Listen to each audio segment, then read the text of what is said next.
Bueno, buenas tardes. Entiendo que ahí se estaría viendo, se estaría transmitiendo.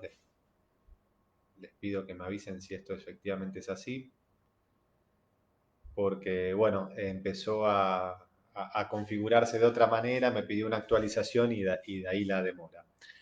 Reitero, espero que se esté viendo y ver sus comentarios, al menos iniciales, de que está llegando bien el video de esta clase.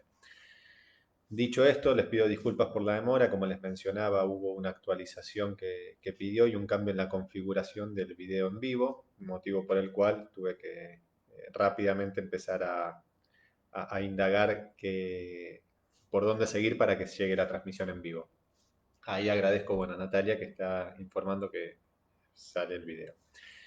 Dicho esto, como les decía, quiero agradecerle como siempre, a Roberto Vinciarelli. No solo es un maestro, sino que también es un amigo, por la invitación, por la convocatoria, por la forma que él tiene de pensar y de transmitir el psicoanálisis, y siempre teniendo como eje transversal poder pensar una forma de trabajo posible. La verdad que es una forma que a mí me convoca mucho, porque no se enuncia ni se anuncia como una verdad absoluta, sino que una forma de trabajo.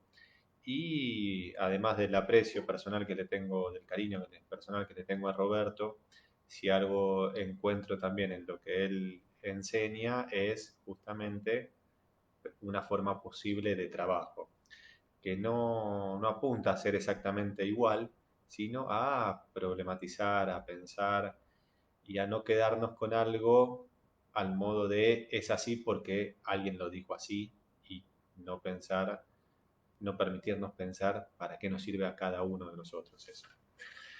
Bueno, dicho esto, estamos en esta clase que de alguna manera está anunciada a partir de poder problematizar y trabajar el fantasma.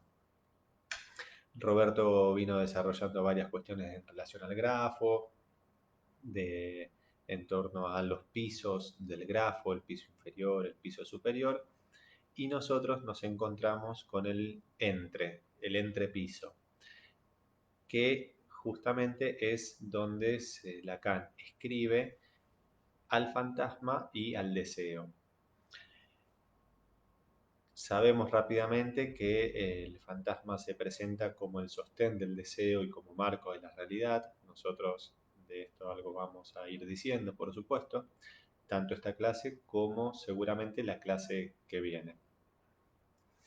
Y nos vamos a basar, como se venía basando Roberto Vinciarelli, en el escrito de Subversión del sujeto y Dialéctica del deseo en el inconsciente freudiano. Bueno, nosotros, me dice que hay un problema, no sé si ahora se está transmitiendo o no. Bueno, les pido que me avisen si se está transmitiendo ahora.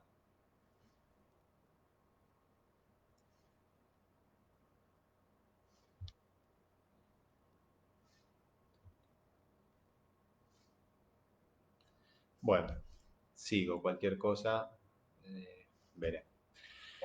Les decía que nos basamos en Subversión del sujeto. Y Lacan va a plantear que, ay, gracias Carly, dice que sí, así que, bueno, ya de por sí es raro hablar de una computadora mirándose la cara, y ahora ni siquiera mirándose la cara, peor aún, pero bueno.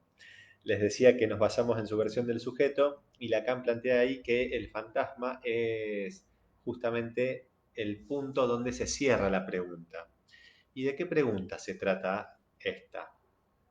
La pregunta de la cual se trata es una que Lacan enuncia en italiano, que es la pregunta el che vuoi. Tengo entendido que la forma de pronunciación en italiano sería chi vuoi. No conozco italiano, así que me voy a basar en el che vuoi. Y justamente el fantasma es el punto donde esta pregunta se cierra. Después vamos a ver que en una de las partes de su versión del sujeto, Lacan arma el grafo al modo de un signo de interrogación, y coincide también con el punto donde está el fantasma, donde este signo de interrogación, perdón, se cierra. Y esta pregunta que aparece, que se nos aparece en italiano, es una pregunta que Lacan toma de un autor de la Edad Media que es Jacques Cazotte. Es de un libro, de un cuento que se llama El Diablo Enamorado. El cuento no es la gran cosa, pero es entretenido. Si tienen ganas, está la versión digitalizada por internet, en PDF, versión gratuita, por supuesto, se puede bajar y leer. Y esta pregunta es la pregunta que el personaje principal, que se llama Álvaro, de ese cuento, le hace perdón, es la pregunta justamente que el diablo le dirige a este personaje, a este Álvaro. Álvaro, que es el protagonista del cuento, lo convoca al diablo y el diablo aparece de una forma bastante así estruenda, podríamos decir, y le hace esta pregunta al personaje, ¿no? Le dice, ¿qué voy? Chivo, ¿qué voy? ¿Qué querés? ¿O qué quieres? Lacan no da muchas vueltas al respecto de lo que esta pregunta significa, ¿no? Porque él mismo en su versión del sujeto, ahora vamos a ir a ver una cita, él dice el significado de esta pregunta. Y lo que a nosotros nos llama la atención de manera principal y lo que destacamos es que no es una pregunta, sino que fundamentalmente es una respuesta. O sea, es una respuesta en forma de pregunta. ¿Queremos llevarlo a la vida cotidiana? No, siempre hago este ejemplo.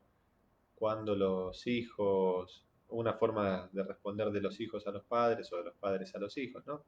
Alguien los va llamando bastante tiempo hasta que, como no responden, y la respuesta que se da en determinado momento es ¿qué querés? ¿No?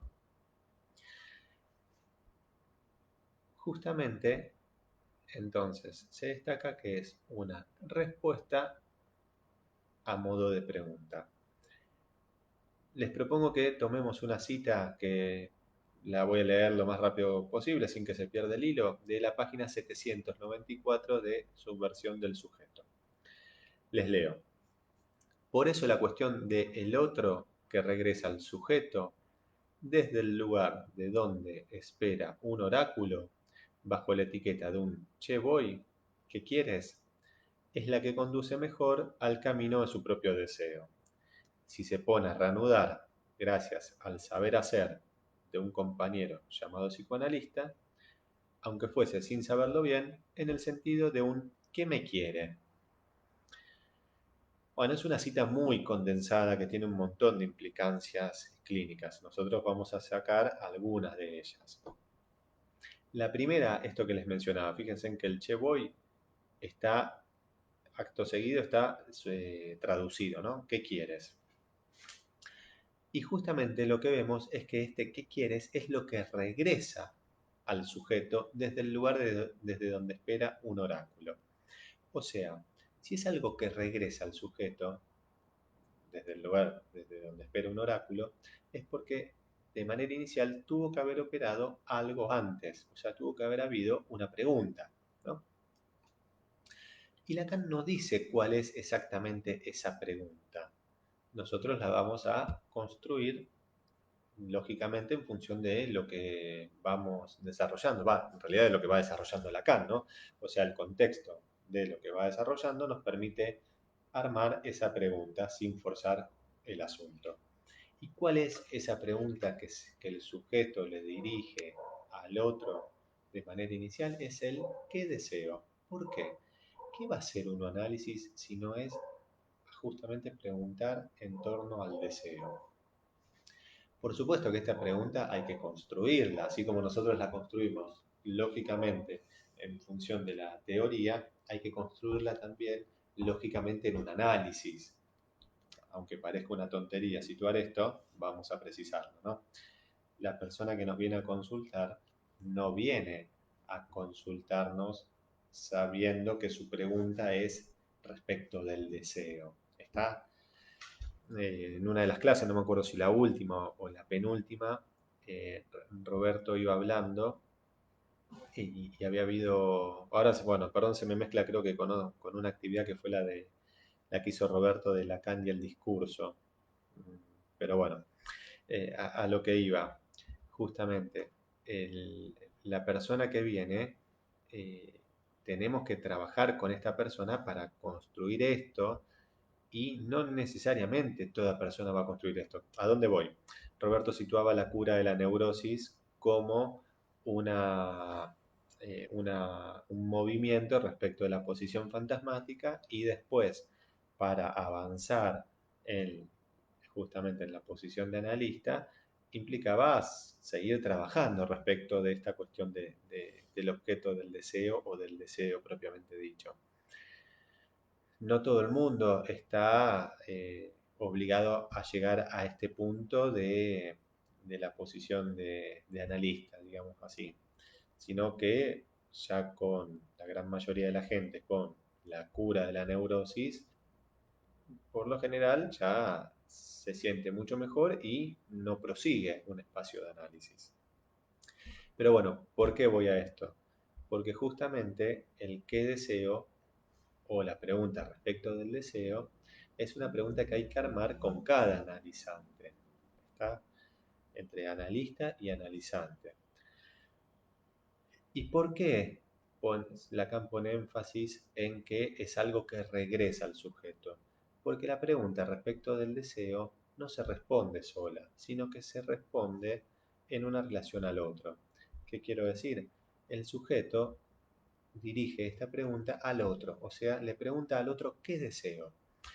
Voy a hacer un ejemplo muy tonto, ¿no? Pero para graficarlo o para poder esquematizarlo, pensemos en los chicos chiquitos cuando preguntan a sus padres o a algún adulto si tal cosa le gusta, ¿no? A mí comento una cuestión, una intimidad respecto de mis hijos. Muchas veces me ha pasado que me preguntan, ¿tal comida me gusta?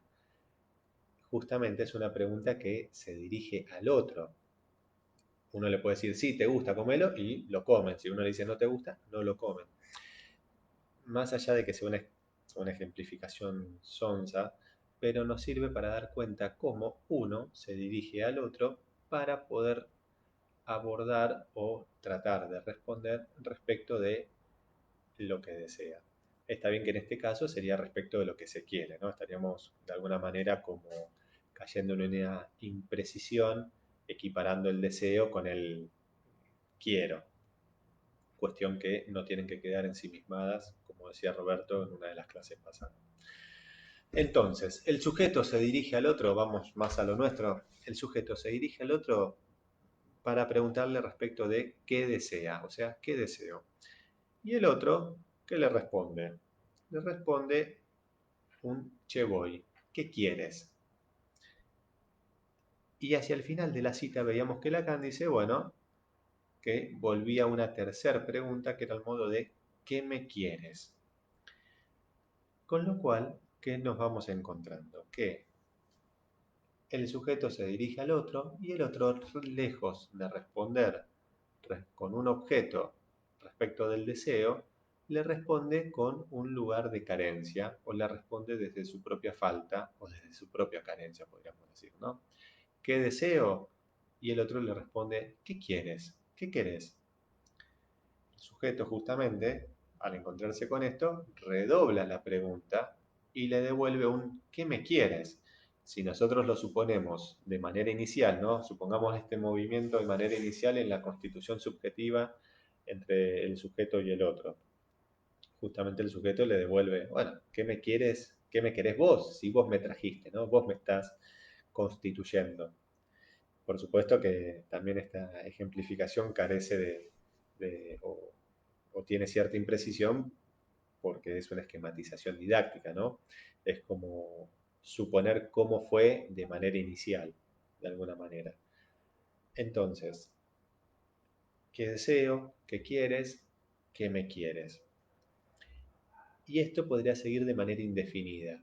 Justamente lo que viene a frenar todo este circuito de idas y vueltas respecto de la pregunta en torno al deseo es el fantasma. Por eso el fantasma es el punto de cierre de esta pregunta. Frena toda esta estructura de inversión respecto de la demanda. ¿Y por qué decimos así? Porque justamente la estructura de toda demanda va a ser que uno reciba su propio mensaje desde el otro de manera invertida. Como podemos ver en este ejemplo que veníamos situando, lo que va viendo es toda una inversión respecto de la pregunta, ¿no? El sujeto se dirige al otro para preguntarle qué deseo. El otro, como está también atravesado por una falta y no tiene un significante, vamos a decirlo así, respecto del deseo, o no tiene ese significante que falta, lo podemos situar de esta manera, responde con su propia carencia. Bueno, ¿qué quieres? ¿Qué querés? Y el sujeto le dice, no, ¿qué me quieres? Y eso es lo que, o mejor dicho, por eso es que se arma el fantasma como una forma de frenar todo este circuito.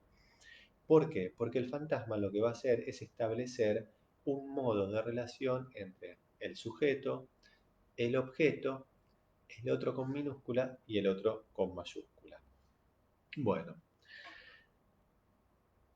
y por supuesto la relación que se teje entre ellos. Entonces, el fantasma es un tapón a la pregunta que se arma en todo este circuito y que va transitando entre todo este circuito. Sobre todo porque el otro también está atravesado por una falta. El otro no es un otro completo. Pensemos, dicho esto, pensemos que estamos a la altura del seminario 5, 6, ¿no? Que son contemporáneos a Subversión del Sujeto, y en ese momento es cuando Lacan está empezando a escribir al otro barrado, ¿no? O al significante de una falta en el otro. Con lo cual, este lugar de carencia que va circulando en todo el circuito de preguntas es fundamental. Porque si el otro fuera completo, justamente respondería con un significante, o respondería mejor más que con un significante, con un objeto, y eso no habilita a que haya un circuito de inversiones, ¿no? ¿Qué deseo? Y vos decías tal cosa. Listo, se cortó el asunto. Llevándolo al ejemplo sonso que daba al comienzo, ¿no? Viene uno de mis hijos, me pregunta, ¿me gusta esto? Sí, te gusta. Listo, se cortó. Si yo le digo, no sé, probalo, ahí se empieza, no, no me gusta. ¿Pero cómo sabes si no lo probaste? Y se arma todo otro circuito, justamente. Y ahí también hay como una bifurcación que podríamos tomar respecto de lo que se considera como el oráculo, ¿no? Porque Lacan decía, regresa al sujeto desde el lugar desde donde espera un oráculo. Yo durante un tiempo, lo digo abiertamente, pensaba que el oráculo era el lugar de un mensaje cerrado y absoluto. Después, indagando más el asunto, pude dar cuenta de que el oráculo en realidad no es el lugar en el cual, o no es un mensaje cerrado y absoluto al modo de un signo, sino que el oráculo también va a remitir a una mediación entre el otro como lugar y el otro como persona. Esto también, ahora vuelvo a pedir disculpas, se me mezcla un poco entre las distintas actividades que vamos haciendo con Roberto, pero creo que él lo situó en la clase de acá, porque justamente el oráculo era el lugar en el cual era el mensaje de los dioses, pero interpretado o transmitido por la pitonisa o el lugar, ¿no? Desde donde se recibía ese mensaje. Con lo cual el oráculo también nos permite pensar esta separación entre el lugar como lugar simbólico del otro con mayúscula y el otro en términos o en sentido de la persona que viene a encarnar ese lugar. Bueno, entonces, el otro, como no responde de manera completa, arma todo un circuito de inversiones. Por suerte, el otro no responde de manera completa. Graves dificultades tendríamos si hubiera una respuesta absoluta, ¿no? ¿Por qué? Porque si hay una respuesta absoluta nos permite que, por ejemplo, se arme el fantasma como respuesta. Bien, entonces, vemos que el fantasma es un modo de responder respecto del deseo y ante la falta significante estructural, ¿no? Justamente al estar la falta del otro, se arma el fantasma. Si esta falta no está, bueno, podríamos suponer que esta construcción se va a ver afectada. De la misma manera, podemos situar que el fantasma va a implicar un intento de significación absoluta. ¿Qué quiere decir esto? Que se va a tomar una significación del otro y se va a intentar elevarla como una significación absoluta, ¿no? Y incluso hasta nosotros lo podemos pensar eh, también este es un ejemplo bastante que utilizo bastante, ¿no? Cuando alguien plantea que tiene ganas de comer algo rico, ¿no? Seguramente le habrá pasado a ustedes o a su pareja o a algún familiar, ¿no? Qué ganas de comer algo rico. Y algo rico es algo sin significación más que algo rico. Con lo cual uno intenta, ¿no? Supongamos la pareja, qué ganas de comer algo rico. Y uno dice, bueno, dale, ¿y eso rico qué es? Milanesa, no. Pizza, no. Papa frita, no. Hasta que uno se hincha y dice, bueno, ¿y qué es? Y el otro no sabe, pero es algo rico, ¿no? Bueno, justamente en todo esto lo que va circulando es todo este lugar de falta, eso es lo central de la escena, que hay una carencia que atraviesa tanto al sujeto como al otro, y la carencia no es solamente respecto de los sujetos, podríamos decir acá, sino también es respecto del objeto. No hay una respuesta por la vía del objeto. ¿Por qué también esto es fundamental? Porque esto también se articula con esta tripartición que Roberto planteaba entre necesidad, demanda y deseo. Cuando el deseo se reduce a la demanda, hay una respuesta por la vía de un objeto. ¿Está? Vamos tomando este ejemplo sonso que venimos planteando, no es lo mismo decir que ganas de comer algo rico a que ganas de comer milanesa, ¿no? Pero entonces, cuando el deseo se reduce a la demanda, o mejor dicho, el deseo se reduce a la demanda cuando se lo responde por la vía del objeto, donde ya este lugar de falta o de carencia no está cumpliendo función alguna. Después lo vamos a precisar un poco mejor hacia el final de esta clase. Yo voy bien, yo sigo suponiendo que se va transmitiendo, así que espero... Ah, sí, perdón, acá sigo viendo que hay otros comentarios. Cualquier cosa les pido que me avisen, si hay alguna pregunta también, la escriben y la leo, ¿no? Y tratamos de responderla. El último mensaje que tengo es de Daniel Aragón, a quien le agradezco, que dice se ve y se escucha perfecto. Gracias, Daniel. Bueno, entonces decimos que hay una falta y una carencia tanto respecto del sujeto como respecto del objeto. Y nos encontramos ante un sujeto dividido justamente por la falta del otro. Gracias, Ivana. Y justamente se intenta responder colmando esta falta, ¿no? Entonces, ¿por qué damos toda esta vuelta?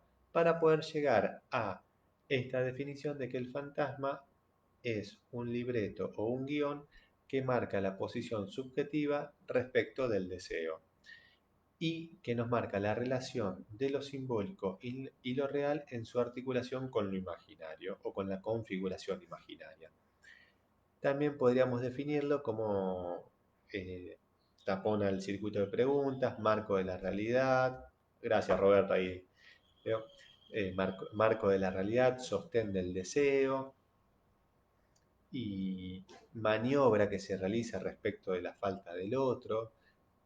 Fíjense que nosotros después las vamos a transmitir bien todas estas definiciones del fantasma, pero no queríamos dar las definiciones ya finalizadas o acabadas, sino ir tratando de compartir con ustedes la lógica que las fundamenta.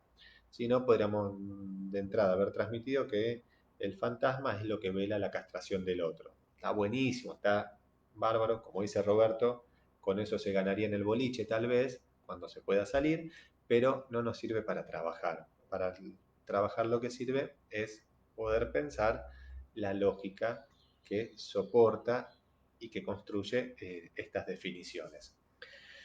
Es justamente lo que venimos planteando. Si nosotros reducimos toda esta cuestión a una definición, lo que estamos haciendo es respondiendo por la vía de un objeto, ¿no? Y no sosteniendo el movimiento que habilita todo esto. Entonces, el fantasma, si seguimos pensando su función, va a determinar, como decía antes, al sujeto. Acá sujeto está dicho en términos de persona, ¿no? Y por eso es sostén del deseo. ¿Por qué? Porque su fórmula la podemos leer como la división del sujeto en relación a un objeto o a otro, o la división subjetiva en relación a un sujeto o a otro. Ustedes saben, yo la escribí, vamos a escribirlo mientras estamos acá, la fórmula del fantasma, la que estamos tomando. Les pido disculpas por la letra y la improvisación, pero cuando tuve que empezar a actualizar me agarró el pánico y me olvidé algunas cosas en otro lugar de la casa. La fórmula del fantasma es división del sujeto en relación a un objeto o a otro. Como se ve, el A minúscula lo podemos leer como otro o como objeto. Bueno, respecto del objeto, vamos a empezar por la S barrada. Esta división subjetiva, lo que tenemos que tener en cuenta es que hay cierta indiferencia respecto de qué es eso que cause la división subjetiva. Por supuesto, siempre va a ser una división subjetiva en términos de que cause malestar, ¿no? Queremos leerlo rápidamente, vamos a leerlo rápidamente, me angustio, me pongo mal, me pongo colorado, me da vergüenza. Ahí podríamos ubicar ciertas formas de imaginarizar esa división subjetiva. ¿Hay otras divisiones subjetivas? Sí, por supuesto. Me gusta, me excita, me hace bien. Son cuestiones que hacen a la división subjetiva. Después vamos a ver por qué. Pero ¿a dónde quiero llegar? Que la división subjetiva que a nosotros nos interesa en tanto analista son justamente las que están relacionadas con el malestar, porque nadie va al analista a decir me excita estar con mi pareja y la pasamos bien. Bueno, ¿qué problema hay? No, ninguno. Bueno, nunca vamos a recibir esa consulta, ¿no? Del está todo, vengo porque está todo bien. En todo caso, si viene así formulado, habrá que ver de qué se trata, ¿no? Pero, yendo a lo nuestro, decimos que hay una indiferencia respecto de eso que causa la división subjetiva. También como de la modalidad que adopta la división subjetiva. O sea, que hay una indiferencia respecto de la S barrada como del A minúscula. Yo esto lo tenía pensado, bueno, para más adelante, para la clase que viene, pero como ya arranqué con esto, lo sitúo. Por ejemplo, uno podría decir, me gustan las rubias, me gustan los rubios, las morochas, los morochos, lo que sea. Ahí estamos ubicando una modalidad de división subjetiva, me gusta, en relación a otra persona ubicada en posición de objeto. Aclarando siempre que al decir que está ubicada en posición de objeto, en psicoanálisis lacaniano, no es algo peyorativo o degradante, sino que justamente es darle un lugar en la estructura psíquica, podríamos decir, o en la economía psíquica, vamos a decirlo así de alguna manera, de mucha preponderancia. Que alguien sea objeto de deseo, es justamente algo muy importante. Aprovecho acá, iba mirando Daniel, ¿por qué Lacan utiliza el término fantasma para definir la fórmula? Bien, está buena la pregunta. En realidad el término fantasma es, Freud utilizaba un término que era, Freud hablaba de fantasías inconscientes, Freud hablaba de sueño diurno, sueño nocturno, fantasía consciente, fantasía inconsciente y del pensamiento reflexivo o voluntario consciente, ¿no? O sea, podemos ubicar esas 5 categorías en Freud. Y había algunos términos que remitían tanto a fantasía como a fantasía inconsciente o consciente, y entiendo que la escuela inglesa empieza a utilizar un término más ligado o posible también de ser traducido como fantasma. Lacan toma este término y lo empieza a trabajar y lo empieza a pensar más vinculado con la fantasía inconsciente de Freud. ¿Por qué? Fíjense nosotros qué definimos. El fantasma. Sostén del deseo, marco de la realidad, tapón de pregunta, maniobra respecto del deseo de la falta del otro, ¿no? Porque vela la castración y demás. Y Lacan toma fantasma siguiendo con ese trabajo que inauguró Freud respecto de las fantasías inconscientes. ¿Por qué lo sitúa así? Porque si nosotros vemos el trabajo que Freud hacía cuando leemos sus historiales, cuando leemos el manuscrito, el L, el M también, después creo que era la conferencia la 32, donde sitúa en el historial del hombre de las ratas, en el caso Dora, o sea, entonces vemos que Freud siempre toma la parte del síntoma de manera inicial, pero después el trabajo que Freud hace es respecto de las fantasías inconscientes. Y Lacan continúa con esto, por eso nosotros ubicamos en el grafo, o mejor dicho, Lacan ubica en el grafo y nosotros lo estudiamos. Lacan ubica en el grafo, en el piso inferior, la significación del otro, que sería el lugar del síntoma, y en el piso superior estaba el significante del otro tachado. Entre medio está justamente el fantasma. O sea, la relación entre el significante de una falta en el otro y la significación del otro implica el fantasma. Y en esto que yo les mencionaba de Freud, Freud ubica que el trabajo de análisis o la dirección de la, vamos a decirlo lacanianamente, la dirección de la cura es por intermedio de trabajar las fantasías inconscientes, porque las fantasías inconscientes se interponían en el recuerdo. Por supuesto que hay diferencias en las teorizaciones, porque, por ejemplo, para Freud hay dos realidades, realidad psíquica y realidad objetiva o exterior, mientras que para Lacan hay una única realidad, que es la realidad fantasmática. ¿Qué quiere decir esto? No quiere decir que hay una realidad para todos, sino que hay un único modo de estructurar la realidad. También se lo puede pensar a partir del esquema R, cuando Lacan arma la realidad sobre, o sea, la realidad en la que habitamos nosotros es una realidad simbólica e imaginaria, que se asienta sobre lo real, diría Lacan, a la altura del esquema R, ¿no?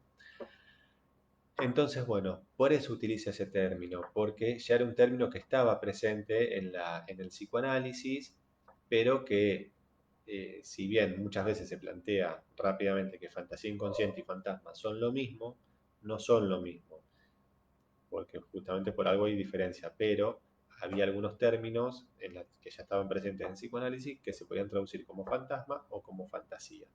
Lacan prioriza el de fantasma y por supuesto que arma lo propio. Ahora bien, lo que sí no sabría, que esto incluso fue una pregunta que surgió hace un tiempo en otro espacio y no pude, la indagué un tiempo y después me perdí en la indagación, es quién introduce puntualmente el término fantasma. Suponíamos que era de la escuela inglesa y estoy casi seguro que sí, pero no me puedo acordar quién puntualmente. Pero bueno, si lo vuelvo a rastrear y lo encuentro, lo transmito. Espero que lo hayamos ayudado, Daniel. Si no, cualquier cosa, proseguimos. A ver si hay algún comentario más. Bueno, entonces, decíamos que hay una indiferencia respecto del sujeto, perdón, respecto de lo que causa la división subjetiva, como de la modalidad que adopta la división subjetiva. Y en este sentido tenemos que precisar que el A minúscula del que se trata no es el objeto A causa del deseo, sino que lo vamos a leer como objeto del deseo. ¿Por qué? Porque si nosotros ubicáramos el objeto A causa del deseo, estaríamos ubicando una pura falta en la fórmula del fantasma, con lo cual no sería lógicamente congruente con, o no sería congruente con la formulación de que el fantasma es el sostén del deseo. Porque para que el fantasma sea el sostén del deseo, lo que realiza es una maniobra justamente respecto del objeto A como causa del deseo. ¿Cuál es esa maniobra? Que propone un objeto como condición del deseo. Con lo cual, podríamos decir que uno viene con el objeto a causa de deseo y opera una maniobra que es el fantasma que nos propone un objeto como si eso fuera en la condición del deseo. y uno sale, podríamos decir, con la posición eh, de la condición de un objeto. Sale suponiendo que el deseo se sostiene por ese objeto al cual se desea. Estamos, a ver, vamos a decirlo de otra manera para que se entienda. El objeto a causa de deseo es un vacío motorizante. El objeto del deseo sería podremos ubicar ahí un objeto más en el orden de lo tridimensional que se arma como condición del deseo, ¿no? Y es sobre el cual nosotros podemos ir trabajando en un análisis porque nosotros al objeto A nunca vamos a dar con el objeto A. No existen tanto tal más que como falta y como vacío. Mientras que del objeto del deseo sí podemos armar algo. Bueno, para eso se nos consulta también, ¿no? Entonces, el objeto A es un vacío indeterminado y estructural, cuya consecuencia principal es ser causa de deseo. Y la segunda consecuencia es que esta indeterminación va a ser velada por la maniobra que implica el fantasma, que pasa de falta a condición. ¿Está? A partir de proponer un objeto. Y justamente, bueno, esto es pasar de la función del objeto falta a el objeto del deseo. Podríamos ubicar que esta es la ilusión neurótica, ¿no? ¿Cuál es la ilusión neurótica? Que uno desea un objeto por las propiedades del objeto. Bueno, justamente sería esta cuestión, ¿no? Que uno desea como si fuera algo inherente al objeto mismo. Con lo que estamos viendo acá, esto no es así, sino que es a partir de... es por esta maniobra que es el fantasma. También habíamos llegado a este punto a partir de situar que, y esto es por una interferencia que se realiza respecto de elevar una significación del otro como absoluta. Bueno, ¿qué va a implicar todo esto? Que uno pueda formular yo deseo tal cosa. ¿Está? Por eso el fantasma rescata de la pura falta o del puro vacío, habilitando un movimiento de búsqueda. Se entiende también porque ahora ubicábamos que no es algo peyorativo o degradante situar que uno ocupe la posición de objeto, porque justamente ocupa la posición del objeto falta, del objeto causa, es decir, que está en el lugar de lo que causa el deseo, lo cual no es para nada degradante, todo lo contrario. Bueno, seguimos un poquito más, viendo ya que van casi 40 minutos. Bueno, decimos que el fantasma frena este circuito de idas y vueltas entre el sujeto y el otro y lo frena mediante esta interferencia que implica inscribir una significación del otro como absoluta. La intenta inscribir como absoluta. Y ahí es donde frena este circuito de idas y venidas de la pregunta respecto del deseo. ¿Y qué implica? Implica un intento de armar una respuesta, una única respuesta a la pregunta de ¿qué me quiere? Por eso es una significación absoluta. Cuando Lacan habla de interferencia, la interferencia puede ser para proponer algo mayor o algo menor. Estoy tomando la referencia de la interferencia desde la física. Cuando dos ondas se superponen, puede ser que surja algo de mayor intensidad o de menor intensidad. A nosotros nos viene bien la doble articulación porque es algo de mayor intensidad en tanto se instaura como absoluta o intenta instaurarse como absoluta y de menor intensidad porque frena otras articulaciones posibles. Bueno, y para ir cerrando y pudiendo transmitir algunas definiciones que brinden mayor claridad. Decimos que el fantasma es el marco de la realidad y sostén del deseo porque nos da el guión. ¿Qué quiere decir esto? Nos da el guión, o mejor dicho, es el guión para leer la escena a partir de proponer un objeto y a partir de proponer justamente o de fijar una significación.